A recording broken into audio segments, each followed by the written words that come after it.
welcome to this episode of CT Tech Talks. I'm Madison Doner with CallTower, and I'm super excited to have Steve Blood from Five9 on with us. Hopefully, not only the information he gives us brings your attention, but so does his British accent. Steve, thanks so much for joining us. Am I supposed to put on a very British accent right now, or shall I go back to my normal one? Thank you, Madison. You know, really Americans always love hearing the accent. It always like perks them up, you know? It's like, woo. Thank you very much. It's great to be with you. Thanks for inviting me.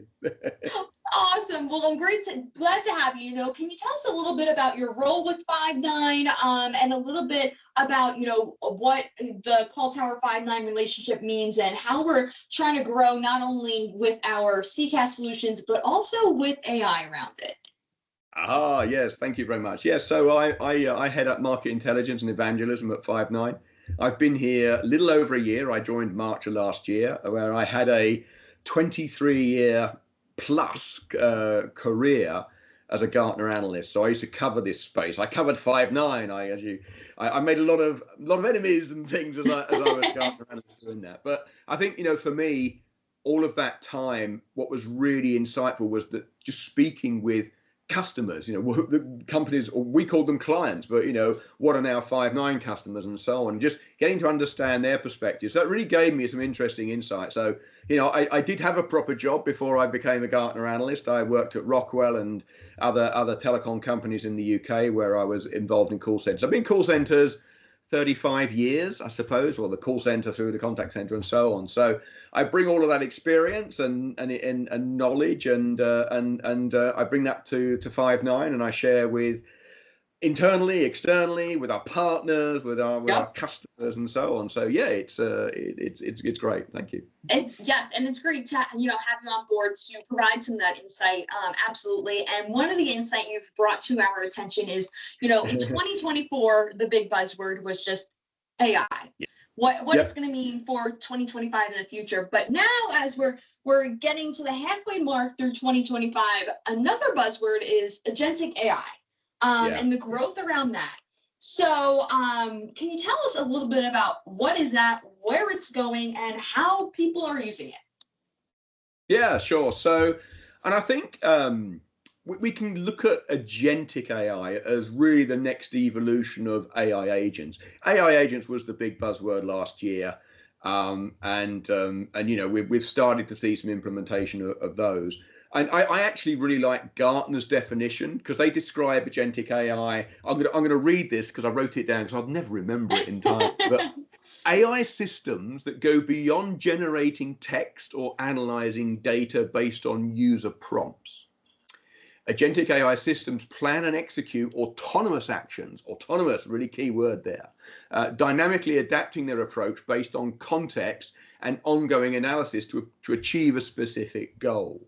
So, you know, that's a long-winded description. It's a good one, though, but, you know, it really is about creating this level of automation, this ability to reason, to make decisions.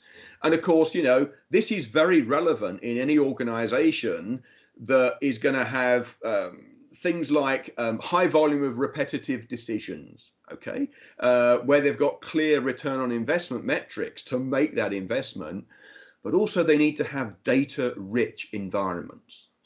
Now, of course, naturally, hey, that's our space. That's exactly what we do, and this is true. It's Agentic AI absolutely applies to the customer experience and the customer service space. But you know, this is a business-wide initiative, right? This also applies to things like supply chain and logistics, retail and e-commerce, marketing and advertising. You know, this dynamic personalization. Netflix are using bots to continuously do A/B testing on new ideas and new ways of presenting services to customers. So you can do this through automation, and you can get some really effective results very quickly as a result. So yeah, it's, you know, it's enterprise-wide initiative, but certainly I think you know, for us, obviously, you know, we're very much focused on what it means for us in the customer experience space. And, you know, you mentioned, you know, any area in business where there's, you know, ROI, data-rich environment, you know, supply chain, retail, and e-commerce, you know, they're really benefiting from it. You know, can you tell us a little bit about like how the, you know, some of the customers, what they have to do Yeah. to really maximize the benefits of agentic AI? Well, I'm going to start out with a cautionary tale. So I think, what I've seen certainly this year is really, this enterprise-wide initiative. We've had agentic AI as a proposition. We've had the CEO of Anthropic suggest that 50% of entry-level white-collar workers will be replaced by autonomous AI systems. And now we're seeing CEOs saying the same. Only the other day, the Ford CEO, Jim Farley, suggested that 50% of white-collar workers would go.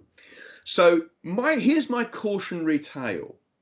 Last year, when we talked about AI agents for customer service, the ROI, all the focus was on losing staff, going to reduce the number of staff. And if you weren't reducing your staff, it wasn't going to work and you wouldn't have an ROI. And yet what we also know is that let's take the CEO of Klarna. CEO of Klarna last year said AI was doing the work of 700 staff in customer services. Earlier this year, he also said, we got it wrong. And kudos for him to owning up to that. So they recognize actually that there are scenarios where you can't replace staff. And this big focus on replacing staff, we saw it first in customer services, and what we've learned is it's not actually true. And now we're seeing the same conditions being applied to agentic AI. So will companies next year or the year after realize actually agentic AI doesn't really replace staff? Maybe it makes them more efficient, it makes them more effective. They can, and I use it on not agentic necessarily, but I'm using the generative models on a daily basis that's helping to make me more efficient and so on. So I think there's a bit of a cautionary tale in there in terms of let's be careful in what we ask for. But you mentioned ROI, and I think this is really important. That we do need a clear ROI associated with this. These are some of the key attributes of investing in agentic AI. And most of the surveys are telling us that majority of AI is currently deployed in supporting humans. AI supports the human. What we need to think about is a model where AI is supported by humans, not replacing them, but actually being supported by them. So we have to stop assuming that AI is going to be this FTE reduction. FTE reduction is the killer ROI. We have to stop thinking like that, because the suggestion is actually that it isn't. Now, we do believe at Five9, we do believe there will be a big change in the makeup of staff that support customer experiences.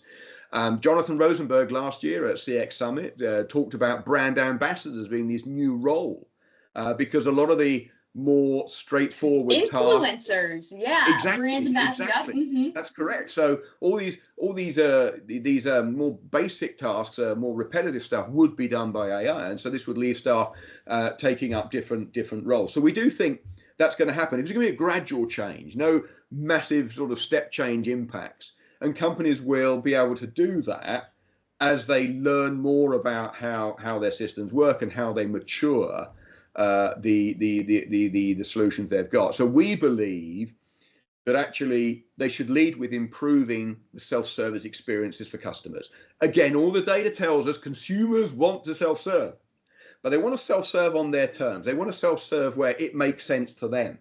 So let's flip that experience and say, let's look outside in. Where can we start building self-service for our customers so it helps them?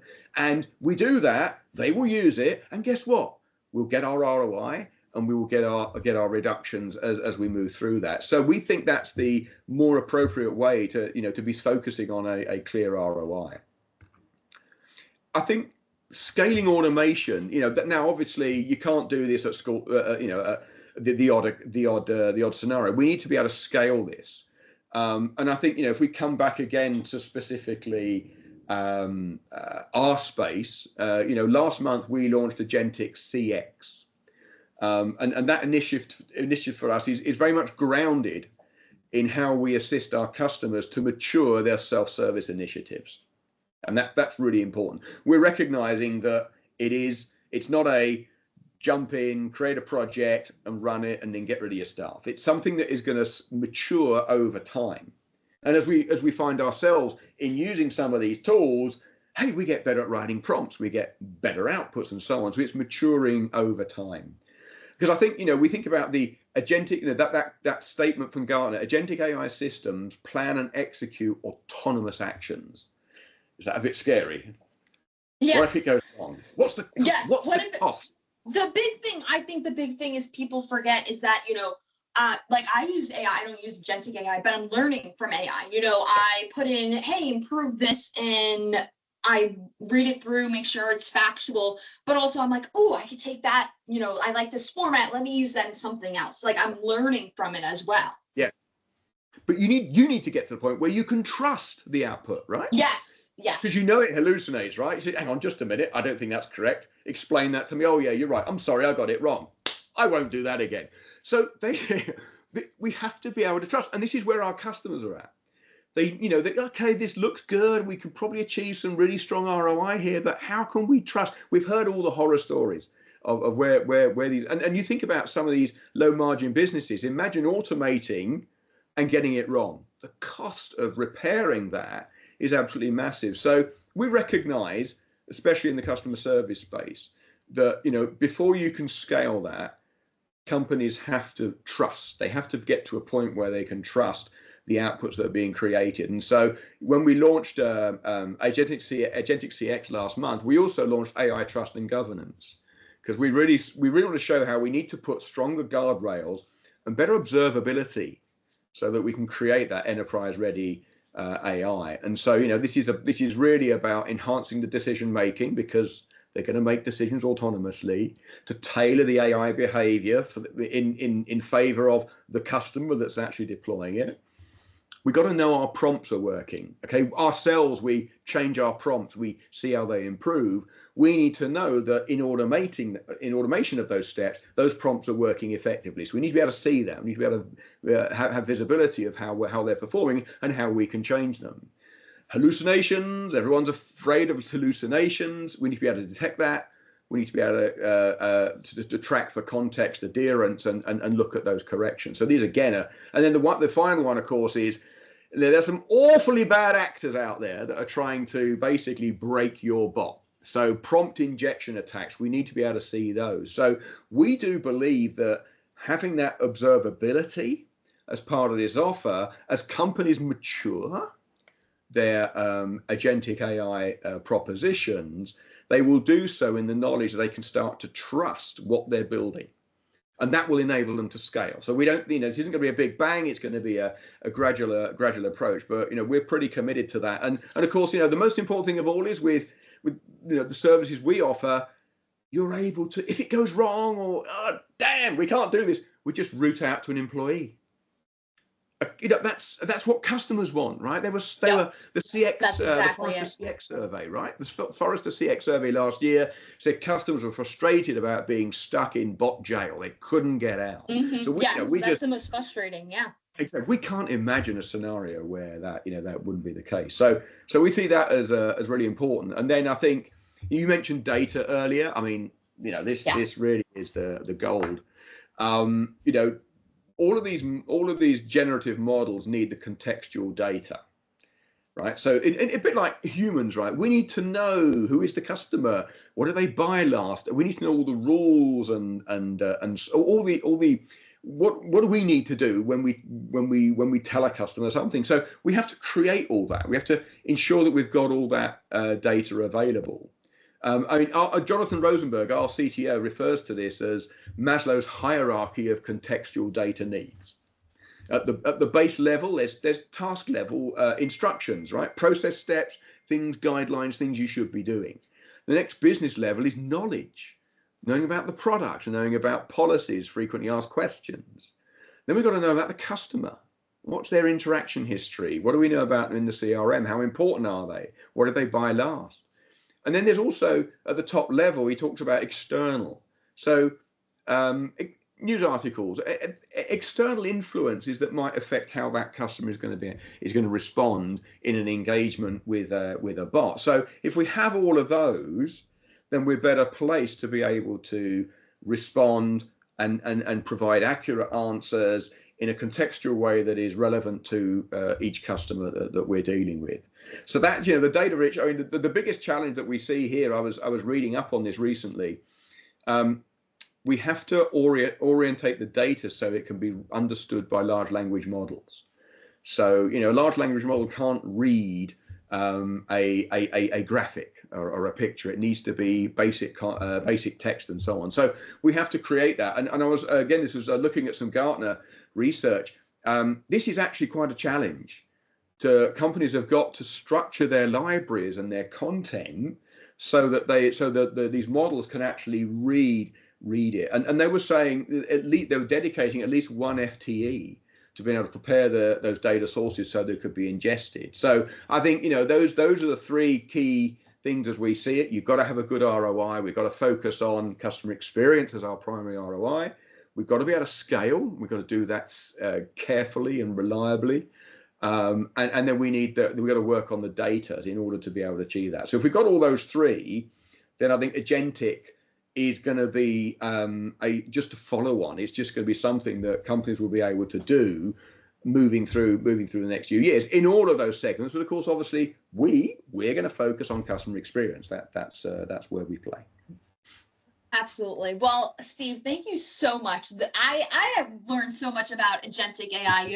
I've been familiar with general, Copilot AI and, different chat GBT, but it's really interesting to see kind of the AI evolving and the growth and what's happening. So thank you so much for all the education. And I hope our partners, you guys enjoyed this conversation. And again, the Five9 and CallTower partnership is great. We can bring on all of the great AI, solutions.